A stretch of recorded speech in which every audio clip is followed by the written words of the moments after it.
एक बड़ी खबर की, जहां ब्रजभूषण शरण केस मामले में एक बड़ी खबर, पॉक्सो केस की रिपोर्ट कोर्ट में फाइल की जाएगी और साथ ही आपको बता दें कि चार्जशीट में इसे शामिल किया जाएगा। ब्रजभूषण को बड़ी राहत है। पटियाला हाउस कोर्ट में फाइल की गई चार्जशीट, दिल्ली पुलिस के पीपी अतुल श्रीवास्तव ने दाखिल की रिपोर्ट। सूत्रों के मुताबिक नाबालिग पहलवान की तरफ से ब्रजभूषण के खिलाफ दर्ज की गई शिकायत में दिल्ली पुलिस को नाबालिग के आरोप के मामले में अभी तक कुछ भी नहीं मिला है। और उससे पहले आपको बता दें कि जो चार्जशीट है वो दाखिल कर दी गई है पटियाला हाउस कोर्ट में। पॉक्सो केस की रिपोर्ट और तमाम चीजें, कई गवाह थे, उनको भी शामिल किया गया है इस चार्जशीट में। चार्जशीट में ब्रजभूषण को बड़ी राहत, पटियाला हाउस कोर्ट में चार्जशीट दाखिल की गई है। और सबसे बड़ी बात यह है कि पॉक्सो केस की रिपोर्ट कोर्ट में फाइल की गई है।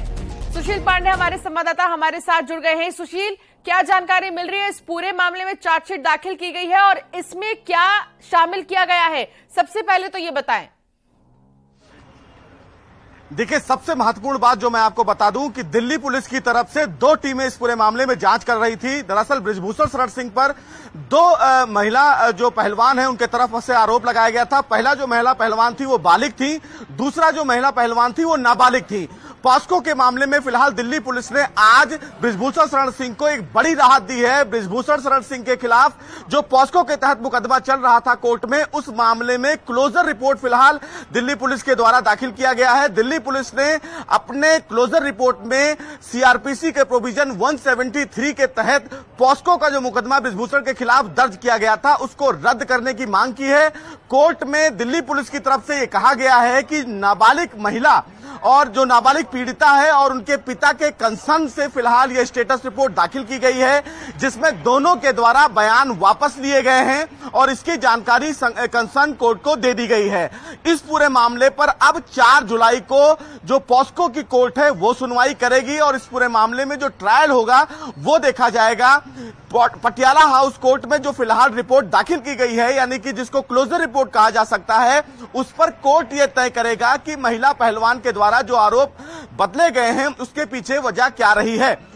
दूसरा जो मामला है जिसमें जो बालिग पहलवानों के द्वारा ब्रजभूषण शरण सिंह के खिलाफ और विनोद तोमर के खिलाफ आरोप लगाए गए थे, जिसमें मॉडेस्टी ऑफ वुमेन यानी कि 354A, 354A, 354D, इसके तहत जो फिलहाल मुकदमा दर्ज किया गया था, उसके तहत फिलहाल दिल्ली पुलिस ने ब्रजभूषण शरण सिंह और विनोद तोमर के खिलाफ चार्जशीट आज राउज एवेन्यू कोर्ट में दाखिल करने वाली है।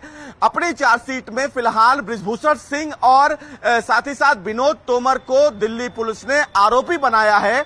चूंकि 15 जून तक दिल्ली पुलिस को इस पूरे मामले में अपनी रिपोर्ट दाखिल करनी थी।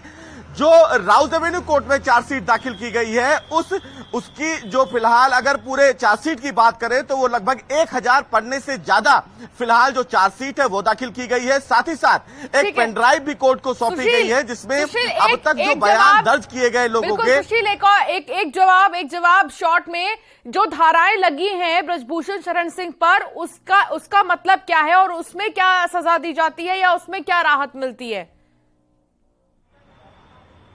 जी देखिए, फिलहाल पॉक्सो जो एक बड़ा मामला था ब्रजभूषण के खिलाफ, उसमें यह माना जाए कि अब ब्रजभूषण को फिलहाल कहीं ना कहीं एक बड़ी राहत मिली है। लेकिन जो बालिग पहलवानों के द्वारा आरोप लगाए गए हैं, जिसमें 354D है, उसमें लगभग 7 साल की सजा है। लेकिन चूंकि ये ट्रायल का मामला है, इसमें ट्रायल चलेगा। ट्रायल के बाद ये कोर्ट तय करेगा कि जो आरोप बालिग पहलवानों के द्वारा ब्रजभूषण सिंह के खिलाफ लगाए गए हैं उनमें आरोपों में कितनी सत्यता है।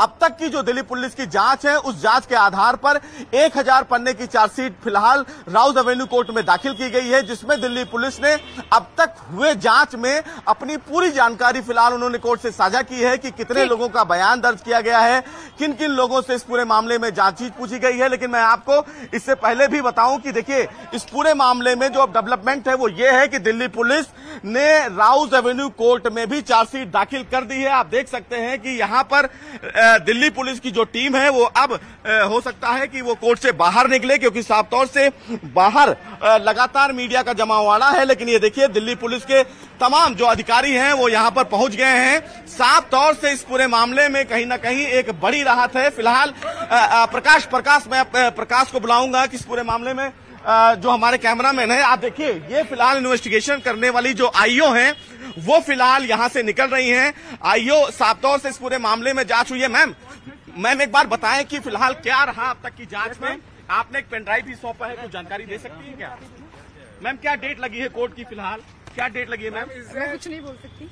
कुछ डेट बताएंगी मैम? नहीं, मेरे सीनियर्स बताएंगे इस बारे में ऑन रिकॉर्ड। तो देखिए ये फिलहाल ब्रिजभूषण के खिलाफ जो फिलहाल आईओ थी, जो इस पूरे मामले में जांच कर रही थी, वो फिलहाल कोर्ट से निकल रही है। उनकी तरफ से साफ तौर से ये बताया गया।